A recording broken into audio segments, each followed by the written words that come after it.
Hey guys, this is Skadi and we are playing Cyberpunk. Cypher. I wish I was playing Cyberpunk. Anyhow, in case you hadn't managed to figure it out before, this is a text game, so I'm going to be doing a lot of reading. If you're not a big fan of reading, feel free to skip ahead. Alright, let's get this show on the road. Year 2242. Corporations have become the new form of government in a world ruled by technological dehumanization since the Tita asteroid collided with the moon. The dust from the impact poisoned the Earth's atmosphere, killing billions and causing permanent communications interference. The world sank into an age of violence and darkness. Without the internet to transport information, data smugglers were born. Individuals wearing cheap synapse modifications started to move encrypted passcodes through international borders for governments and corporations. Soon, the activity was regulated and the unregistered smugglers persecuted. In a technological effort without precedent, Japanese megacorporation Neo-Sushi, isn't that cute, transformed its Tokyo headquarters into a giant artificial lung that swallowed every microparticle of the moon dust before it could reach the island's population. The technology was shared around the world and similar projects were created to stop the falling moon debris. Politicians changed Japan's capital name to Neo-Sushi in a futile attempt to regain people's sympathy, but the trust was already long lost. History books called it the Moon Incident. Neo-Sushi Employee Handbook calls it Foundation.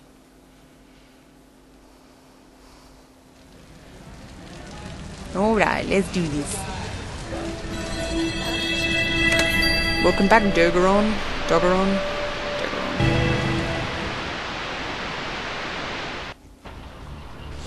Alright, in case you had a shitload of trouble with this game, as I did, tip number 1 is download the 2000-page manual, as this game is not going to allow out-tabbing if you get stuck. Alright. You lock the wooden door of the tiny apartment and place a sensor on the knob, while yelling the voice command at the computer to dim the lights, hoping retrievers haven't spotted you coming into the building. Stupid, stupid, stupid. That's all you can think while digging the briefcase Eddie gave you out of the closet. He was a Cypher too, back in the good old days of Silicon when data was smuggled through offline carriers instead of interconnected wireless networks. You find the briefcase buried in a box of used prosthetic junk and throw it over the coffee table while spitting curses through your teeth. Before you can even slide the keycard to get it open, a voice breaks the monotonous sounds of the raindrops falling on the small apartment windows. Going somewhere, dog? You freeze for a moment, then turn. The voice comes from the screen over your desk, deep blue eyes, like diamond marbles staring at you without blinking, and something that doesn't quite make up a grin shines across the Frenchman's face. Lime, Jesus Christ, man, you almost killed me. You don't say. How'd the deal go off, I've got half of Neo-Sushi's retrievers on my arse. How the hell do you think? You nervously try to slide the blue keycard through the briefcase's magnetic lock. Tell me you got the passcode, dog. Lime doesn't quite blink. He just closes his eyelids halfway through them, pulls them back again. Just part of it. Something went wrong. Really? Where was it this time? Another one of your old foes from the Martian Wars? Or was it from the cracked moon colonies? You're a runted man, dog. I told you to lay down for a while, but you kept pushing me for a gig. I should have known better after that Yakuza incident. Screw you. It was your client's fault this time, not mine. The card slips from your fingers and falls right into a glass of cheap scotch laying on the floor next to the coffee table. Anyhow, you'll tell me all about it later, if you want to make it out of your apartment alive, that is. Meet me at the Technoir nightclub, over the Harajuku sector. It might not be too late to get that passcode out of your synapse before retrievers find you. Wait a minute, downloading corrupted data costs a fortune. Why do you want to help me? Don't tell me you just grew a conscience. Far from it. I'm just dying to know who hijacked my deal, and for that, I need the passcode. Come to me. Technoir, half an hour. Be there or be square. Ta-ta! The screen goes dark. Somehow Lime's deep blue eyes remain for a few seconds, staring at you. A ghostly image the video feed couldn't stream in time. Hovercars flying outside the apartment light the entire place for a split second, and you hit the ground instantaneously, trying to avoid being seen. How'd they find out about the deal? The time was set half an hour before, just like Eddie taught you to do. No one could have known the download point beforehand either. That was Lime's arrangement. And even if they did, there was no time to gather a team like the one you saw tonight. You are crawling on the floor of your hideout apartment, the place you stay when things got too hot. It just happens to be in the worst part of Neo Sushi. Not even low-techs want to hang around this part of the city for too long, so normally you would be safe in here. But today is different. Today a deal went horribly wrong and people got killed. The kind of people who usually do the killing. Having nearly made it out alive from the upload point, retrievers are now hunting you across Japan. They must have had all the spots covered now. Airports, V-rails, tubes. Even this apartment. It won't be too long until one of them gets lucky. The corrupt passcode you carry in your head seems to be worth a hell of a lot more than the piddly amount you were going to get paid to move it out of the country. At least enough for someone to send hired guns into Yakuza territory and hijack Lime's deal. Automatic plasma guns, thermal grenades. The gear the retrievers were packing was too high-tech for the Mafia. The whole thing stinks. You need that thing out of your synapse before someone finds you. Another hover car flies by the window and forces you back into reality. No time for thinking. Not now.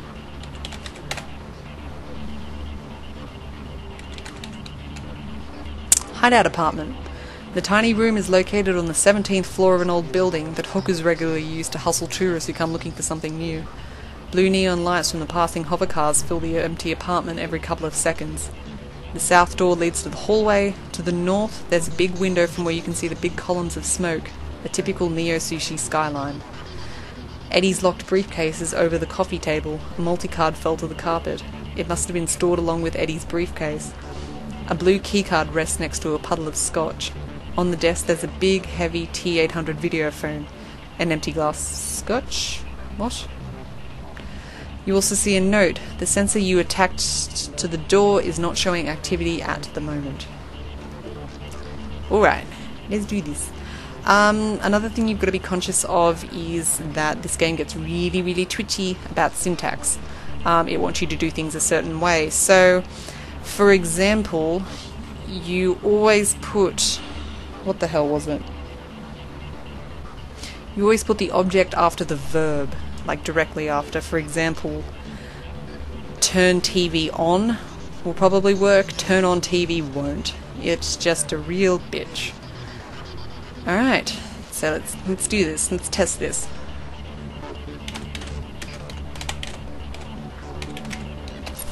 Take the multi-card. I'm guessing since this is a text game, they really want you to look at everything. Examine multi-card. The multi-card looks old, like from the time Eddie was still alive. A gold one. Must be from an international bank. Zurich, probably. They never close accounts without a signature, so it must be working.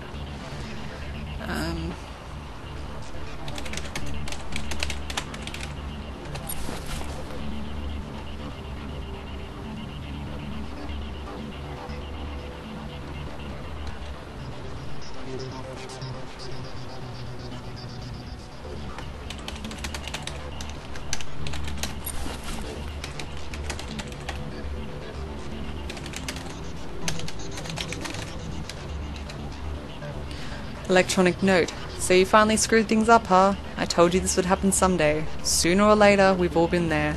And let me tell you something else, kid. It's a bitch. Don't worry though, in this little briefcase you'll find everything a smuggler needs to make it past tomorrow. If I'm still around, find me. I can help. Your pal, Eddie. P.S. Don't mess it up by leaving this briefcase around. The QRS is a bit old. Too bad Eddie is dead, you think? The note screen flickers and turns green.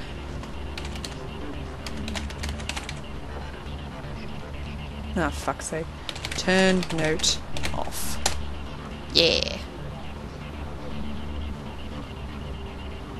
Oh shit, I forgot. Wait.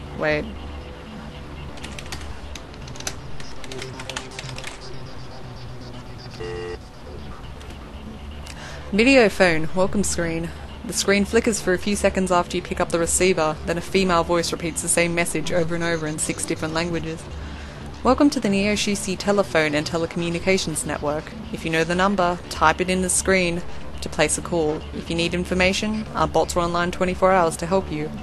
Any unauthorized use of this network will result in the immediate notification to Neo Sushi security forces and a fine of 4,500 credits. If you are in danger or have any other emergency, type call 911 and we will redirect you to an on-duty police officer. Thank you for using NSTGT video phone networks. Right. Okay, we ain't in Australia no more. Call 911. Yeah. Video phone, Lieutenant Brax. The cop who picks up your call is clearly not used to video phone conversations. He sticks his mug too close to the camera, and all you can see is that big nose of his and a very old prosthetic eye, the kind the Russians used to sell a few decades ago. On the screen, there's big red bold letters that say Brax, Lieutenant. The fat cop takes one look at you, and a grin full of teeth shows across his face. This cop, he's old school. He knows a crook when he sees one, and he's looking right at you. I think before conversations you're always got a note to type their name, comma, and then what you want to do. If you don't put the comma, it's not going to work. Alright. Brax. Hi! Yeah, hello to you too. Now what's the emergency? Says the fat cop while throwing a fake smile at you.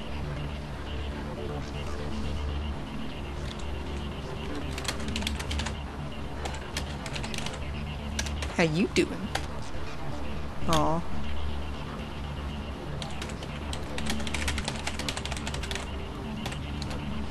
Can't hit on people in this game. Alright. Business. I've only really played the beginning portion of this game. After we plug in the thing, I'm pretty much just going to be feeling my way around. Kinda, I think. So, I think what you got to do at this point of the game is alert the police. Yeah.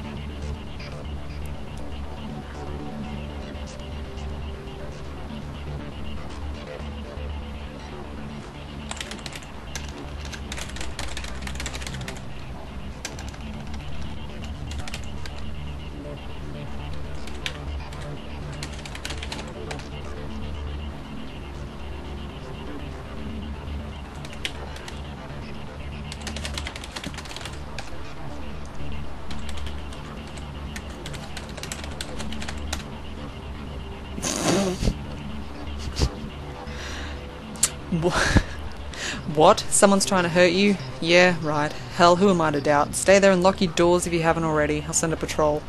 The cop doesn't swallow your story, but since communications are being scanned, he plays ball with a funny look on his face. Yep, this guy's on the ball, alright?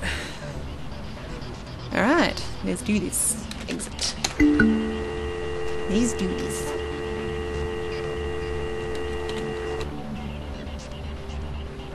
I don't know if I called the phone too late. You'll see why if I fuck up.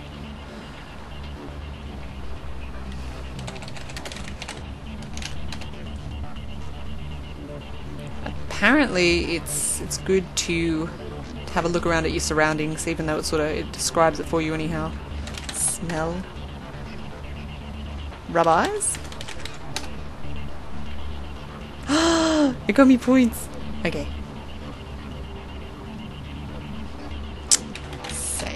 Better save.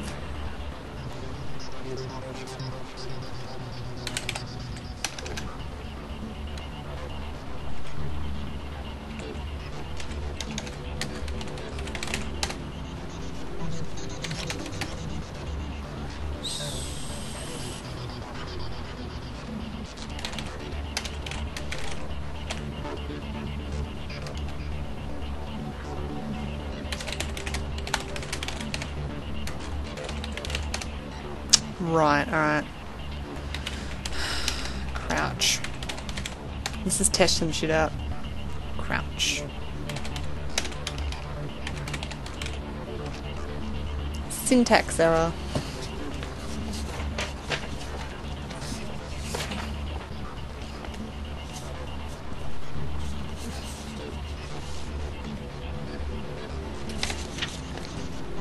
Oop, not crouch, duck. Looking at page 500 of the manual, you're already ducking. Okay. Stand. Alright.